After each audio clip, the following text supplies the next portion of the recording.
8장. 하나님이 노아와 그와 함께 방주에 있는 모든 들짐승과 가축을 기억하사 하나님이 바람을 땅 위에 불게 하심에 물이 줄어들었고 깊음의 샘과 하늘의 창문이 닫히고 하늘에서 비가 그치매 물이 땅에서 물러가고 점점 물러가서 150일 후에 줄어들고 일곱째 달 곧 그 달 11의 날에 방주가 아라라 산에 머물렀으며 물이 점점 줄어들어 열째 달 곧 그 달 초 하룻날에 산들의 봉우리가 보였더라. 40일을 지나서 노아가 그 방주에 낸 창문을 열고 까마귀를 내놓음에 까마귀가 물이 땅에서 마르기까지 날아 왕래하였더라. 그가 또 비둘기를 내놓아 지면에서 물이 줄어들었는지를 알고자 하매 온 지면에 물이 있으므로 비둘기가 발붙일 곳을 찾지 못하고 방주로 돌아와 그에게로 오는지라. 그가 손을 내밀어 방주 안 자기에게로 받아들이고 또 7일을 기다려 다시 비둘기를 방주에서 내놓음에 저녁 때에 비둘기가 그에게로 돌아왔는데 그 입에 감람나무 새 잎사귀가 있는지라. 이에 노아가 땅에 물이 줄어든 줄을 알았으며 또 7일을 기다려 비둘기를 내놓음에 다시는 그에게로 돌아오지 아니하였더라. 601년 첫째 달 곧 그 달 초 하룻날에 땅 위에서 물이 거친지라. 노아가 방주 뚜껑을 제치고 본즉 지면에서 물이 거쳤더니 둘째 달 21의 날에 땅이 말랐더라. 하나님이 노아에게 말씀하여 이르시되 너는 내 아내와 내 아들들과 내 며느리들과 함께 방주에서 나오고 너와 함께한 모든 혈육 있는 생물 곧 새와 가축과 땅에 기는 모든 것을 다 이끌어내라. 이것들이 땅에서 생육하고 땅에서 번성하리라 하시매 노아가 그 아들들과 그의 아내와 그 며느리들과 함께 나왔고 땅 위의 동물 곧 모든 짐승과 모든 기는 것과 모든 새도 그 종류대로 방주에서 나왔더라. 노아가 여호와께 제단을 쌓고 모든 정결한 짐승과 모든 정결한 새 중에서 제물을 취하여 번제로 제단에 드렸더니 여호와께서 그 향기를 받으시고 그 중심에 이르시되 내가 다시는 사람으로 말미암아 땅을 저주하지 아니하리니 이는 사람의 마음이 계획하는 바가 어려서부터 악함이라. 내가 전에 행한 것 같이 모든 생물을 다시 멸하지 아니하리니 땅이 있을 동안에는 심음과 거둠과 추위와 더위와 여름과 겨울과 낮과 밤이 쉬지 아니하리라.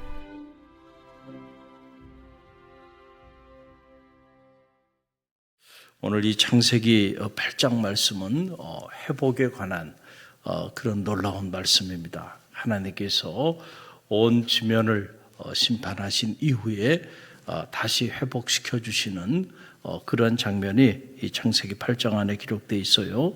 특별히 오늘 이 1절 말씀에 우리에게 전해주는 강력한 메시지가 있어요. 하나님이 땅을 회복하실 때에 어떤 과정을 통해서 회복하시는지 그 영적인 비밀이 이곳에 담겨 있습니다. 자, 1절 말씀, 특별히 1절 다시 한번 함께 읽어봅니다. 하나님이 노아와 그와 함께 방주에 있는 모든 들짐승과 가축들을 어떻게 하사? 기억하사. 할렐루야. 이 상반절 말씀. 자, 하나님께서 노아와 그와 함께 방주에 있는 모든 들짐승과 가축들을 뭐 하셨다는 거예요? 기억하셨다는 거예요. 이 자카르라고 하는 그런 말이에요. 이것은 돌에 새기는 걸 말하는 거예요. 우리가 모래 위에 새기거나 물에 새기거나 이건 다 지나가요. 그러나 돌에 새기는 건 지워지지 않죠. 그러니까 하나님께서 온 지면을 다 쓸어버렸어요. 하나님의 무서운 심판이 있었습니다. 그 심판 이후에 이제 하나님이 지면을 마르게 하시면서 다시 회복의 놀라운 역사를 이루어 나가는데 그 과정에서 첫 번째 드러나는 장면이 하나님이 그 방주 안에 있는 노아와 그 가족들과 그리고 하나님의 명대로 그렇게 함께한 암수 쌍들의 그 가축들을 기억하시고 사람은 사람을 잊어버릴 때도 많이 있죠. 우리가 은혜를 잊을 때도 많잖아요. 살면서 좋았던 기억들, 그리고 누군가에게 은혜를 받았던 기억들, 이런 기억들은 우리가 생물학적으로 보면 빨리 잊혀진답니다. 그런데 서운했던 기억, 그렇죠?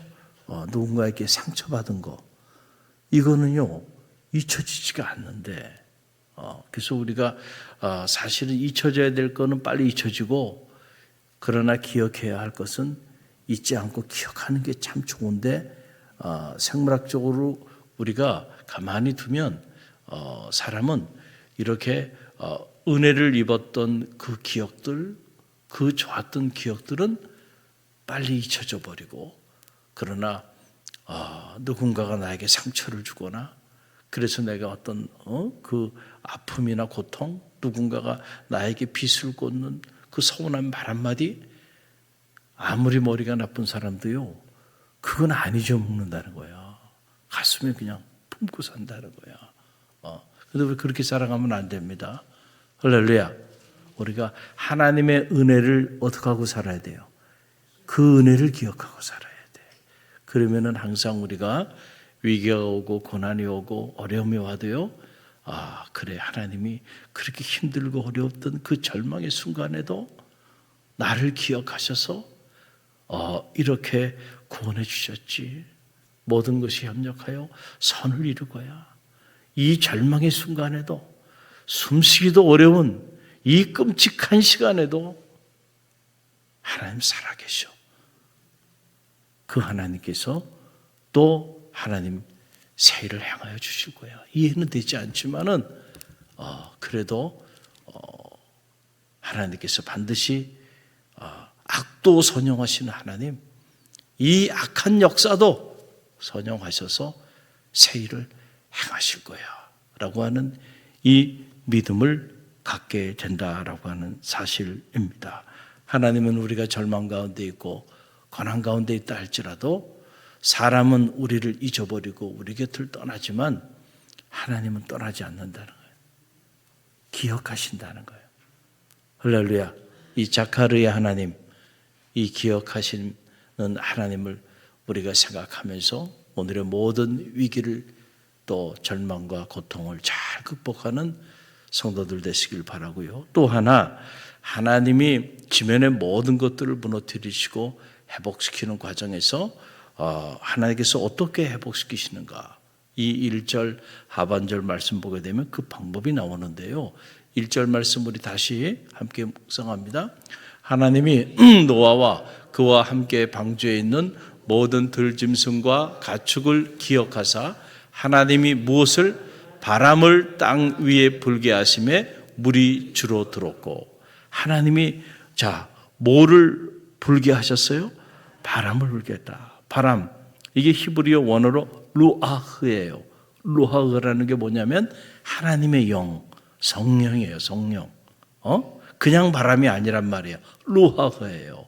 하나님의 영이, 성령이 불어오매, 온 지면이 홍수로 인해서 이렇게 충이 돼가지고 다 지면에 모든 걸 쓸었는데, 이 하나님의 영이 임하니까 이 홍수의 재앙이요 싹 사라지기 시작하는 거예요. 할렐루야. 여러분, 하나님이 천지를 창조하실 때도 당신의 영을 부어줬잖아요. 그 교회에 뭘 부어줬어요? 하나님 이 루아흐를 부어주신 거예요. 하나님의 영을 부어주니까 그 인간이 생명이 된 겁니다. 할렐루야. 저 에스겔 골짜기에 죽음의 마른 뼈를 생각해 보세요. 오늘 우리의 삶의 자리 같잖아요. 희망이 안 보이잖아요. 아무리 희망을 보려고 해도요, 희망이 보이질 않아요. 그렇죠? 전 세계가 다 미쳐 돌아가고 있어요. 이런 때에도 숨을 쉬고 살아야 하는가, 이런 생각이 들어요. 그러나 이러한 때에도 절망하지 않는 이유는, 에스겔 골짜기에 그 죽음의 마른 뼈들, 얼마나 그것을 바라보는 사람들이 좌절스럽고 고통스러웠겠어요? 당시 이스라엘 백성들의 삶의 상황을 환상 중에서 하나님이 그렇게 보여주신 거예요. 그래 봐봐. 지나가는 들짐승들도 쳐다보지 않을 정도로 완전히 말라버린 저 죽음의 뼈들을 봐봐. 지금 너 삶이 이렇지. 지금 이스라엘 백성들의 삶이 이렇지. 어디도 희망의 한 줄기 빛을 볼 수 없는 이런 끔찍한 절망이지. 봐봐, 내가 다시 회복시킬 거야. 할렐루야. 그 환상을 보여주는 거예요. 하나님의 영이, 하나님의 신이 임하기 시작하니까요. 그 마른 뼈들이 서로 연락하고, 그리고 그 뼈가 여호와의 위대한 군대를 이루더라고요. 할렐루야. 자, 오늘 우리가 어떤 삶의 상황에 있습니까? 여러분의 개인적으로 어떤 상황에 있습니까? 때로 정말 새벽을 깨우지 않고서는 견딜 수 없는 정말 잠 못 이루는 고통 가운데 있는 이들도 이 자리에 있을 수 있어요. 국가적으로도 희망이 보이질 않아요. 하나님이 촛대를 옮겨버린 것 같아.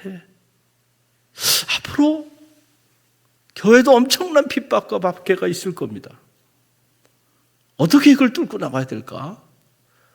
생각해보면 잠이 오질 않아요. 그러나 하나님은 살아계시고 하나님의 영이 임하시면 놀라운 역사가 나타나고요. 요한계시록을 우리가 묵상했잖아요. 마지막 때의 징조들이 전 세계적으로 일어나고 있잖아요. 지금 바벨론 큰 짐승, 큰 음녀에 사로잡힌 그런 거짓 예언자들과 세상 통치자들이 세상을 지배하잖아요. 그래서 성도와 교회의 끔찍한 박해와 핍박이 이루어지게 되는데, 그때에 성도들이 끝까지 믿음을 잃지 않고 그때도 좌절하거나 절망하지 않고 하나님 살아계시면 어떻게 이럴 수 있냐고 울부짖지 않고 믿음으로 끝까지 소망을 가지고 나갔을 때 그 이긴 자들을 통하여 하나님은 다시 승리의 역사를 이루어 나가시는 거예요. 할렐루야. 여러분, 이 믿음이 이 위기의 때에도 흔들리지 않게 되기를 간절히 바랍니다. 이 끔찍한 절망의 때에도 우리가 희망을 가지고요, 믿음 안에서 다시 일어서는 성도들이 되시길 바랍니다. 우리 갈릴리 교회가 성령의 바람 변화의 역사, 한번 따라해보세요. 성령의 바람 변화의 역사, 성령의 바람 변화의 역사. 성령이 임하면요, 무너진 것들이 다 회복됩니다. 성령이 임하면 절망이 희망으로 바뀌어요. 성령이 임하면 여러분 심판이 하나님의 승리의 객가로 바뀌고요. 성령이, 하나님의 영이, 그 영은 창조의 영이에요. 회복의 영이에요. 구원의 영이에요. 사랑의 영이에요. 치유의 영이에요. 그 영이 강하게 불면 모든 육체의 고통 가운데, 마음의 고통 가운데 자리하는 이들이 놀랍게 치유되어지는 역사가 나타나는 거예요. 우리 힘으로 안 됩니다. 우리의 능으로도 안 돼. 그러나 여호와의 신으로는 가능한 줄 믿습니다. 갈릴리 교회가 이 위기의 때에, 난세의 영웅이 나는 거예요. 이 위기의 때에 하나님이 갈릴리 교회를 들어 쓰실 줄로 믿습니다. 그러기 위해서 우리가 성령 충만한 교회가 되기 위하여 우리가 깨어 기도해야 돼요. 그럴 때 하나님이 갈릴리 교회 촛대를 옮기지 아니하시고 마치 노아의 방주처럼 온 지면을 다 쓸어버리더라도 갈릴리 교회는 하나님께서 지켜주실 줄로 믿습니다. 그런 교회로 쓰임받는 교회 되어줄 수 있도록 여러분 기도하시고, 특별히 돌아오는 주일은 청동원 전도주일이에요. 이 땅의 삶이라는 것은 잠시 왔다 지나가는 나그네의 여정길, 순례의 여정길에 불과합니다. 끝없는 악과의 영적 전쟁을 통해서 우리가 번영을 향하여 나가야 돼요. 그래서 이 순례의 여정길에서 너무 슬퍼할 일도 없고 너무 기뻐할 일도 없고요. 그리고 이 악한 세상 때문에 내 믿음이 무너지지 않게 되기를 바라고요.